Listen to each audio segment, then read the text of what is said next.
Hello students, I am Ankit Kumar, PGT Economics, here to take class of Economics for 12th standard. In this video, we will study about circular flow of income. Let's start. Meaning of circular flow of income. Circular flow of income refers to flow of income across different sectors of an economy in a circular way.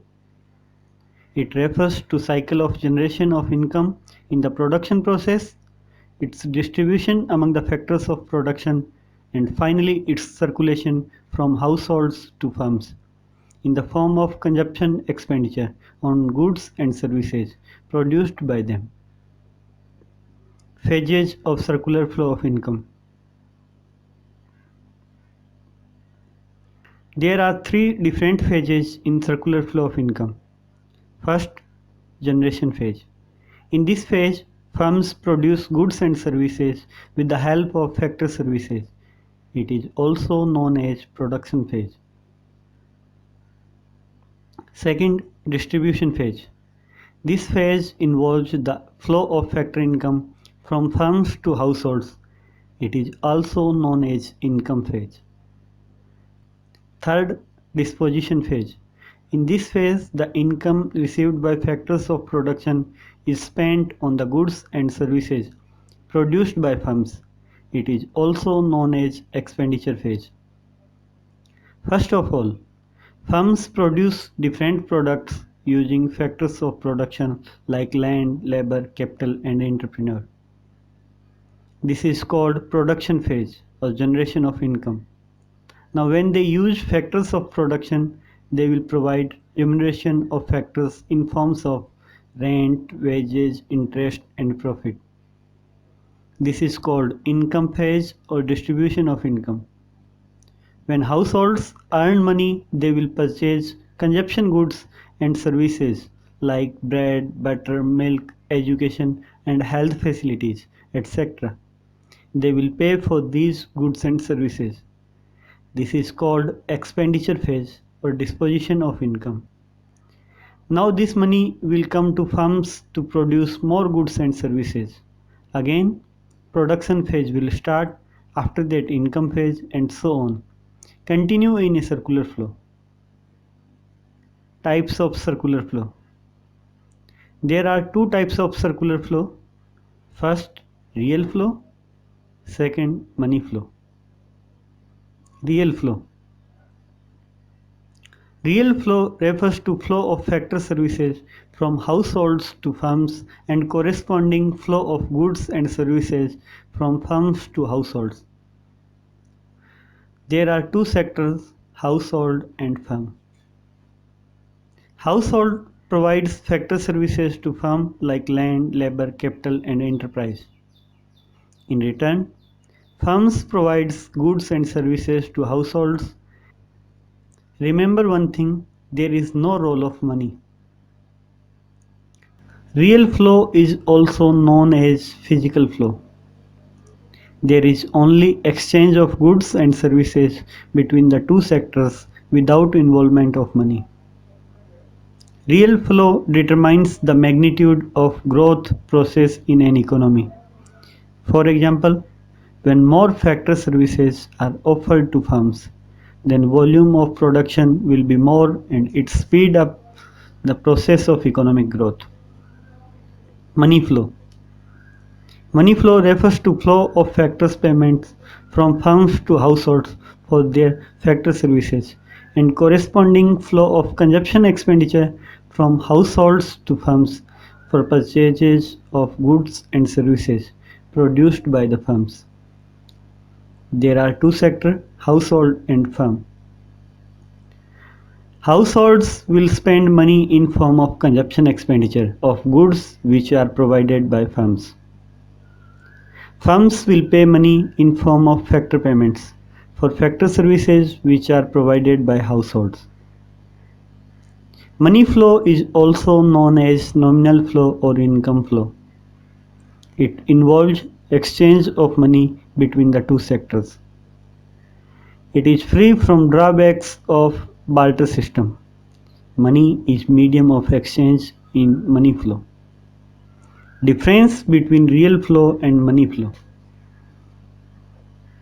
First column is for basis, second column for real flow, and third column for money flow. First basis is meaning. Real flow is the flow of goods and services between firms and households.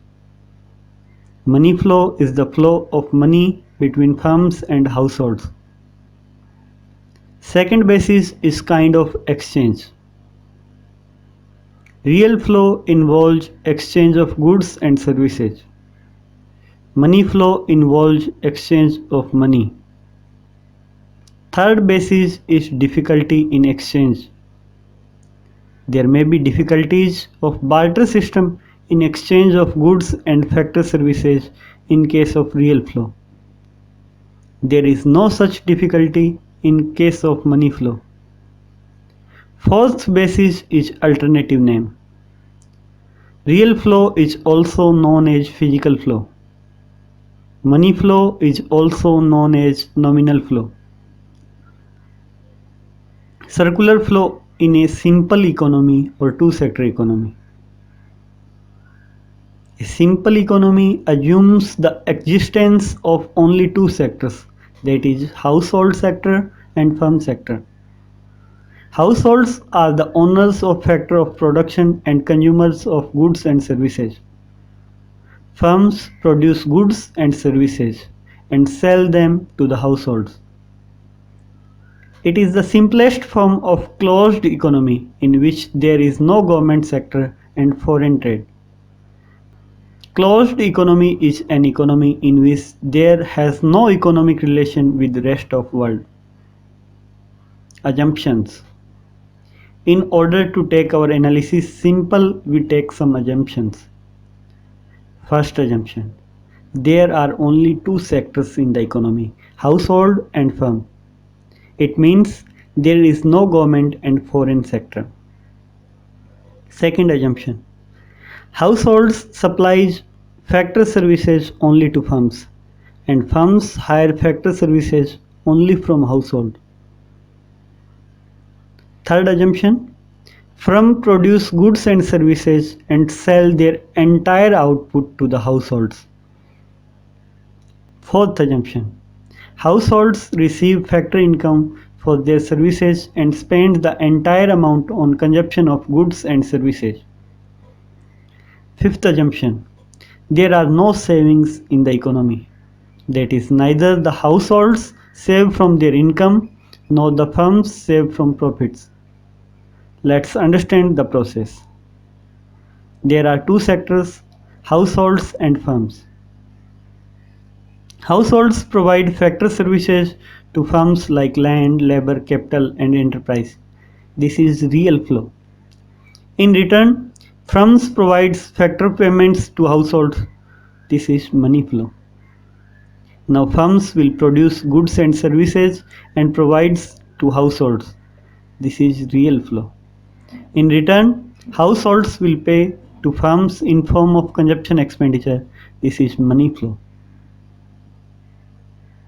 The outer loop of diagram shows the real flow, that is flow of factor services from households to firms, and corresponding flow of goods and services from firms to households.